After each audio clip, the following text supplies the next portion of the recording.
Hi there. I'm Sarah Mitchell from Helping Babies Sleep. I'm a sleep consultant and I have 8 years of health education. I'm a chiropractor by training, but I've been helping parents get their kids to sleep for over 5 years. And today we're talking about swaddling. And you can go on YouTube and Google how to swaddle to get a variety of informational videos by parents and sleep consultants and physicians on how to properly swaddle your child. But basically, why you're swaddling is to help reduce the startle reflex, also called the Moro reflex, that's present in newborns. And it's a great idea to Google what that looks like as well, because it's not necessarily what you think it is. The sterile reflex is a reflex that's present from birth, and then it disappears somewhere around 3 or 4 months.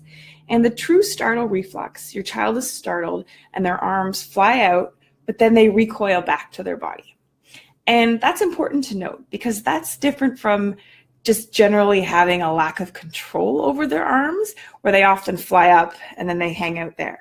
But if they're truly coming back to their body, then that's the true reflex, and you still need to continue to swaddle. And parents swaddle. It's one of the most suggested techniques for helping calming newborns. Swaddling, it helps recreate the conditions of the womb, helps them feel safe and secure, and it helps reduce that startle reflex, which can keep them awake. So that's why you swaddle. When do you know that it's time to stop swaddling? Well, you don't want your child to be at risk of rolling in a swaddle. Because if your child rolls in a swaddle, it could put him or her into a dangerous position. So as soon as you see signs of rolling, then that's when you want to start to wean your child from the swaddle. The other time that you want to start to wean from the swaddle is if you're doing some sort of sleep training. So sleep training, again, is when you're removing those sleep crutches, that external help that your child gets to fall asleep, so that your child can develop their own self-soothing skills, such as sucking a thumb or sleeping in a certain position. Whenever you're sleep training, though, your child needs to have access to her hands, to either be able to suck on them or use them to help her roll, or just to have them accessible in general. So the reasons you're going to stop swaddling then again are it looks like your child's about to roll, or your child is going to be doing some sleep training. And basically, you're going to be weaning off the swaddle sometime around 4 months. How do you wean off the swaddle? Well, it can be kind of daunting, right? Because they've been sleeping well in this tight little burrito condition. And so how do you do it? So in my blog post, I'll put a link in the show notes. I outlined a 6-day way to wean your child off the swaddle. And I was using something called the miracle blanket, and it would pin the child's arms down by their sides and have their hips free. And you could swaddle one arm out at a time. And that's the best way to wean from the swaddle, is to start at nighttime when the drive to sleep is the greatest, and leave one arm out. And so they can get used to using that hand without the other one around. And then you slowly would bring the other one out the next night. And your naps would always be lagging behind. So anytime you're making changes, you do it at bedtime and then follow up with nap the next day. Someone asked me this morning about different types of swaddles and which ones I recommend.